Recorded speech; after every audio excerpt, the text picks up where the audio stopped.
একজন মানুষ তার তেমন কিছু নেই কিন্তু তিনি মানসিকভাবে খুবই সুখী, এ লোকটা সত্যিকারের সুখী।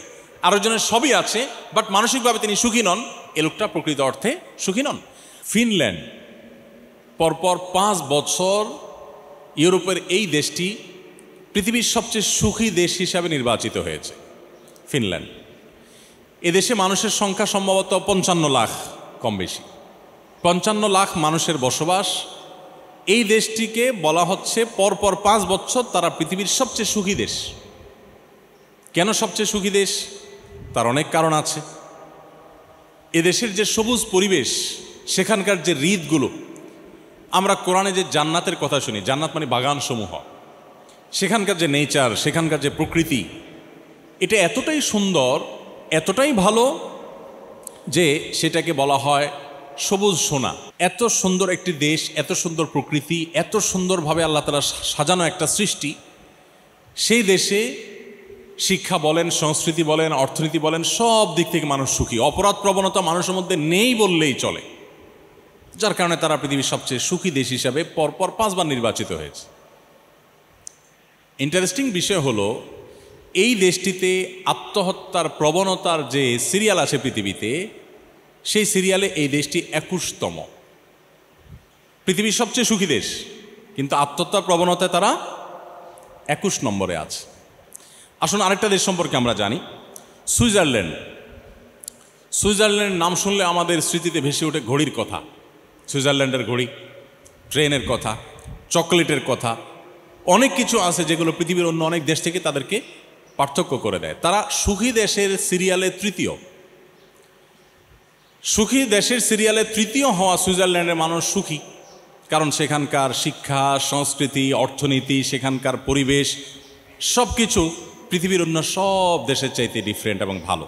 অপরাধ প্রবণতা নেই, নানান দিক থেকে তারা অনেক বেশি ভালো এবং অগ্রসর। অবাক করা বিষয় হলো, এই দেশটাতে সম্প্রতি সরকারিভাবে আত্মহত্যা করার বৈধতা দেওয়া হয়েছে, অনুমোদন দেওয়া হয়েছে। অর্থাৎ আত্মহত্যা এত বেশি মানুষ করতে চায় যে এটা ঠেকাবার সুযোগ নেই, গভর্নমেন্ট বাধ্য হয়ে অনুমতি দিয়েছে যে যে কেউ চায় আত্মহত্যা করতে পারে। শুধু তাই নয়, আত্মহত্যা করবার সুবিধার জন্য নানা রকমের ব্যবস্থা আছে। যেমন সার্কো নামে একটা খাট, এটা আবিষ্কার করেছে তারা, যে এই খাট বা কফিন, এই কফিনে কেউ যদি একবার শুয়ে যায়, এটা তার জীবনের শেষ শোয়া হয়। অর্থাৎ খুব সহজে যেন আত্মহত্যা করতে পারেন, সেজন্য নানা রকম আবিষ্কার তারা করছে। কারণ মানুষ বেঁচে থাকতে চায় না, এত সুখী দেশ, তারপরে বেঁচে থাকতে চাচ্ছে না। এরপর আসুন, একটা সংস্থা তারা নিয়ম করেছে, তাদের সংস্থায় যারা আত্মহত্যা করতে চায় তারা সদস্য হতে পারে। সদস্য ফি $200। $200 দিয়ে সদস্য হওয়ার পর তিনি আত্মহত্যা করবেন। এই সংস্থা তাকে আত্মহত্যা করতে সাহায্য করবে। তার আত্মহত্যা যদি সাকসেস হয়, সফলভাবে তিনি যদি আত্মহত্যা করতে পারেন, তাহলে আগেভাগে তার সম্পদ থেকে লিখিত দিয়ে যাবেন, $7,000 তাকে পেমেন্ট করতে হবে। কিসের জন্য? মরার জন্য। পৃথিবীর সবচাইতে তৃতীয় সুখী দেশের কথা বলছি। এরপর আসুন,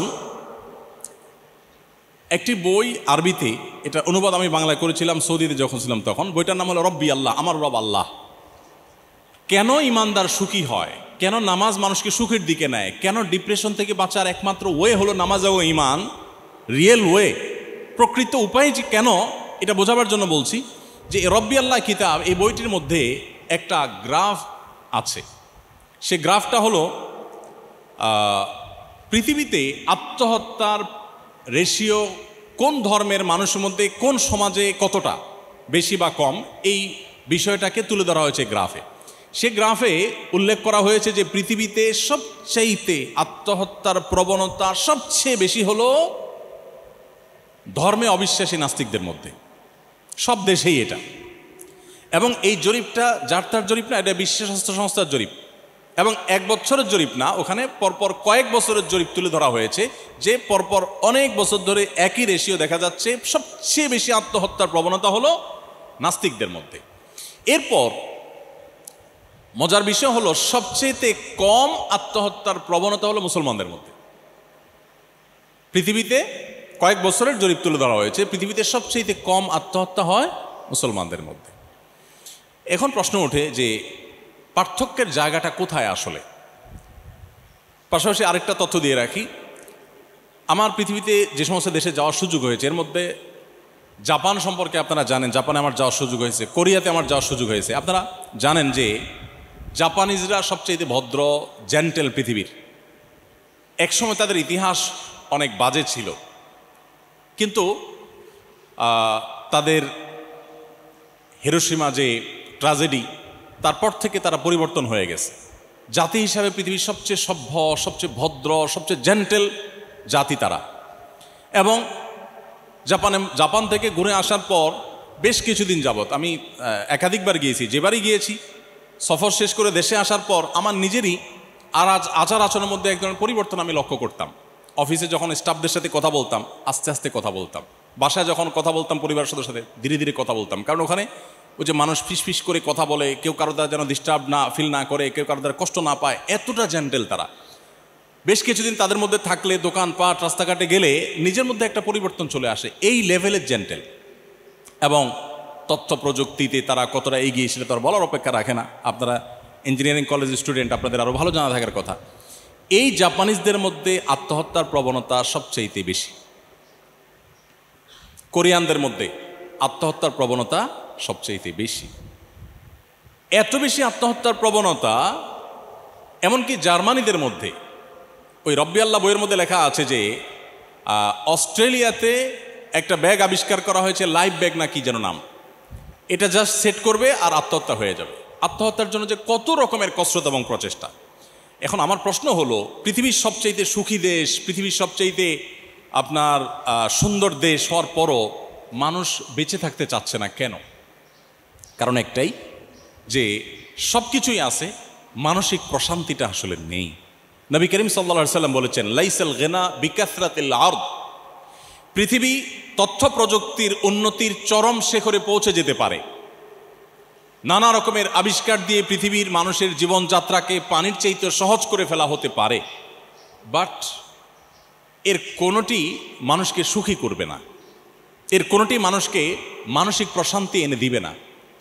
ওয়ালাকিন্নাল গিনা গিনান নাফস। নবী করিম সাল্লাল্লাহু আলাইহি সাল্লাম বলেছেন, এই সচ্ছলতা, এই উন্নয়ন, এটা আসলে প্রকৃত সচ্ছলতা নয়। আসল এবং প্রকৃত সচ্ছলতা হলো মানুষের মানসিক প্রশান্তি। একজন মানুষ তার তেমন কিছু নেই কিন্তু তিনি মানসিকভাবে খুবই সুখী, এ লোকটা সত্যিকারের সুখী। আরেকজনের সবই আছে বাট মানসিকভাবে তিনি সুখী নন, এ লোকটা প্রকৃত অর্থে সুখী নন। আমাদের দেশের কথা যদি আমরা বলি, আমি কিছুদিন আগে বগুড়া গিয়েছি, একজন ডক্টর চিকিৎসক তিনি আমাকে এসে বললেন যে ভাই, আমাদের এই বগুড়াতে গেল কয়েক বছরে আত্মহত্যার প্রবণতা খুব ভয়ঙ্করভাবে বেড়ে চলেছে এবং রেশিওটা এতটাই বৃদ্ধি পেয়েছে যে এটা রীতিমতো ভাববার মতো। এই বিষয়ে আপনি কিছু বলেন। আপনারা অনেকেই জানেন যে করোনাকালীন সময়ে শুধুমাত্র বিশ্ববিদ্যালয়ের শিক্ষার্থীদের মধ্যে যেই পরিমাণ আত্মহত্যার ঘটনা দেখা গেছে এক বছরে, সেটা এর আগে 10 বছরেও দেখা যায়নি। এবং দিন যত যাচ্ছে আমাদের মধ্যে এই প্রবণতা বাড়ছে। কেন বাড়ছে? দিন থেকে, ইসলাম থেকে আমরা দূরে সরছি। যতটা দূরে সরবো তত বেশি আমাদের অশান্তি আমাদেরকে ঘিরে ধরবে। ডিপ্রেশন এখন ঘরে ঘরে, ডিপ্রেশন এখন জনে জনে, এখন প্রতিটা মানুষ কম বেশি ডিপ্রেসড। আমরা যদি আমাদের শৈশবে ফিরে চলে যাই, আমরা দেখব আমাদের বাপ চাচারা, আমাদের আশপাশের মানুষগুলো এত ভালো ছিলেন না, এত সুখে ছিলেন না। আমরা আমাদের দেশের বাস্তবতা যদি চলে যাই, 2 দশক 3 দশক আগে আমাদের দেশে এত কলেজ ইউনিভার্সিটি ছিল না, এত আপনার রাস্তাঘাটের এত উন্নয়ন ছিল না, আমাদের দেশে অনেক কিছুই ছিল না, কিন্তু মানুষগুলো তুলনামূলকভাবে এখন থেকে অনেক বেশি হ্যাপি ছিলেন, সুখী ছিলেন। আত্মহত্যা এটা কালে ভদ্রে হতো, এখন যেরকম দেখা যাচ্ছে সকাল বিকাল এরকম হতো না। এর অন্যতম কারণ হলো তাদের ভিতরে ইসলামের চর্চা কিছুটা হলেও ছিল, যেটা এখন একেবারে নাই। সম্মানিত উপস্থিতি, নামাজ সম্পর্কে আমি বলছিলাম, প্রিয় নবী সাল্লাল্লাহু আলাইহি সাল্লাম বলতেন, আরেহনা বিহা ইয়া বেলাল। বেলাল রাদিয়াল্লাহু তাআলা আনহু ছিলেন আমাদের প্রিয় নবীর মুয়াজ্জিন। তাকে বলতেন, বেলাল তুমি আজান দিয়ে মানুষদেরকে ডাকো, একত্র করো, আমাকে একটু প্রশান্ত করো, আমি একটু নামাজ পড়ে প্রশান্তি পেতে চাই। আমরা তো ভালো খাবার খেয়ে, ভালো জায়গায় ঘুরে ট্রাভেল করে প্রশান্তি পেতে চাই, সেগুলোতে প্রশান্তি সন্দেহাতীতভাবে আছে, কিন্তু একজন ইমানদার নামাজের ভিতরে যে প্রশান্তিটা পাবেন এটা আর কোথাও পাবেন না। কিন্তু এই জিনিসটাকে ফিল করার সুযোগ আমাদের জীবনে হয়নি। এজন্য আমি অনুরোধ করতে চাই, খুজুর সাথে আপনি নিয়মিত 5 ওয়াক্ত নামাজ খুব ধীরে সুস্থে সুন্দর করে মনোযোগের সাথে পড়ার চেষ্টা করুন। আমি আল্লাহর নামে শপথ করে আল্লাহর পরে আস্থা রেখে বলতে পারি আপনার জীবনটা বদলে যাবে ইনশাআল্লাহ। আপনার জীবনটা উপভোগ করতে পারবেন আপনি, আপনার জীবনে যে স্বাদ আর তৃপ্তি আপনি অনুভব করবেন এটা আপনি অন্য কোথাও পাবেন না। এই জন্য ভাইরা আমার, 5 ওয়াক্ত নামাজ আপনারা আপনাদের কর্মজীবনে থাকেন কিংবা শিক্ষা জীবনে যেখানে থাকেন না কেন, জীবনে কখনো এটা কম্প্রোমাইজ করবেন না, নামাজের ক্ষেত্রে কোনো ছাড় দিবেন না। চতুর্থত যে পয়েন্টটি আপনাদেরকে বলতে চাই তা হলো হালাল উপার্জন। আমাদের দেশে মুসলমানদের মধ্যে এক ধরনের ভুল ধারণা আছে, সেটা হলো ইসলামটাকে আমরা নিছক ইবাদত সর্বস্ব ধর্ম মনে করি। নামাজ পড়লাম, রোজা রাখলাম, হজ করলাম, ওমরা করলাম, দাড়ি রাখলাম, টুপি লাগালাম, এটার নাম ইসলাম আমরা বানিয়েছি। অনেকটা বলতে পারি পোশাকই ইসলাম। ইসলামের কথা বললে আপনারা অনেকে আছেন যারা জেনারেল শিক্ষিত, আপনাদের অনেকের কাছে ভয় লাগে যে ইসলাম মানে তো হলো একটা জুব্বা পড়তে হবে, একটা জামা পড়তে হবে, মাথায় একটা টুপি দিতে হবে, একটা পাগড়ি রাখতে হবে, আমার পুরা ড্রেস আপ সব চেঞ্জ করে ফেলতে হবে। আসলে কি এটাই ইসলাম? ইসলাম কি পোশাক? ইসলামের নাম ইসলাম? আমি পোশাক চেঞ্জ করে ফেললাম, আমি ভালো মুসলমান হয়ে গেলাম? বহু মানুষ আছে আমার পোশাক পরেন না, উনি শার্ট প্যান্ট পরেন কিন্তু আমার চেয়ে অনেক ভালো মুসলমান, তিনি জান্নাতে হয়তো আমার চেয়ে আগে চলে যাবে। ইসলামটাকে আমরা ইবাদত সর্বস্ব ধর্ম বানিয়ে রেখেছি, এটা আমাদের একটা মেজর ভুল। এবং এক্ষেত্রে আমরা যারা আপনাদেরকে ইসলামের পথে আহ্বান করি, এই ত্রুটিটা আমাদের যে আমরা আপনাদেরকে ইসলাম বোঝাতে পারিনি।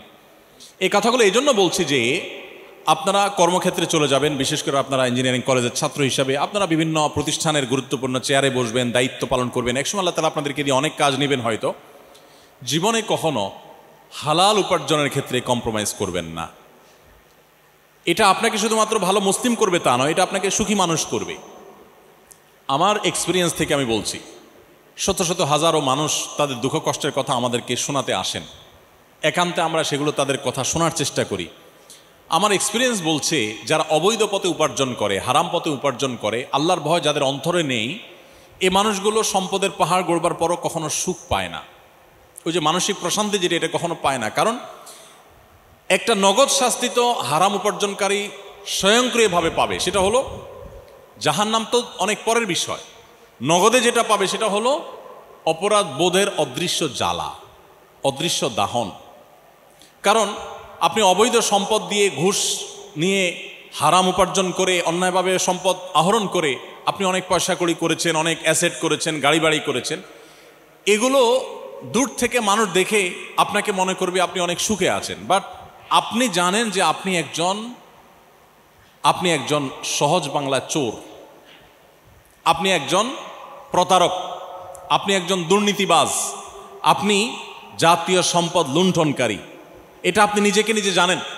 আপনার ভেতরে যখন এই জিনিসটা আসে তখন এই সুখগুলো একটাও আপনাকে মানসিক প্রশান্তি দিবে না, কারণ দিন শেষে আপনি জানেন যে এগুলো সবগুলো রক্তচোষা টাকা। আপনার অপরাধ বোধের এই যে জ্বালা, এই জ্বালা থেকে বাঁচার কোনো ট্যাবলেট পৃথিবীতে আবিষ্কার হয় নাই, কিয়ামত পর্যন্ত হবেও না।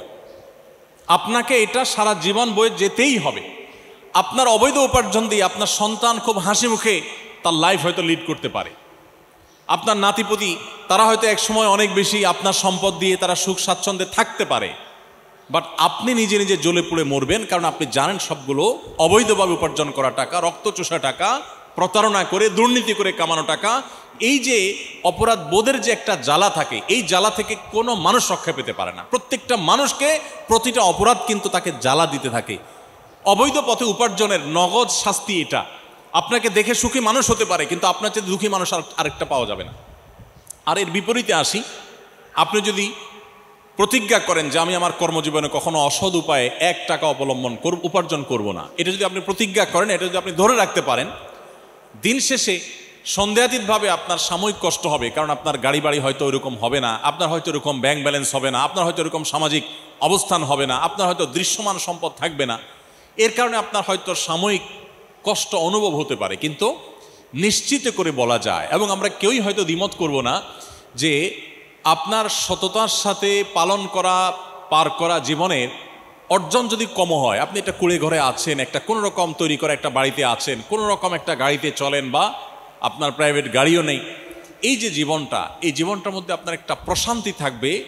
আপনি জানেন আপনি কোনো অবৈধ উপার্জন করেননি, আপনার প্রতিটি পয়সা টনটন করে বাঁচবে, আপনার বাড়ি, আপনার আবাসন, আপনার সব কিছু সম্পূর্ণ হালাল টাকায়, এই যে একটা উপলব্ধি, এটা আপনাকে মানসিকভাবে এতটাই প্রশান্ত করবে যেটা আপনি কল্পনা করতে পারেন।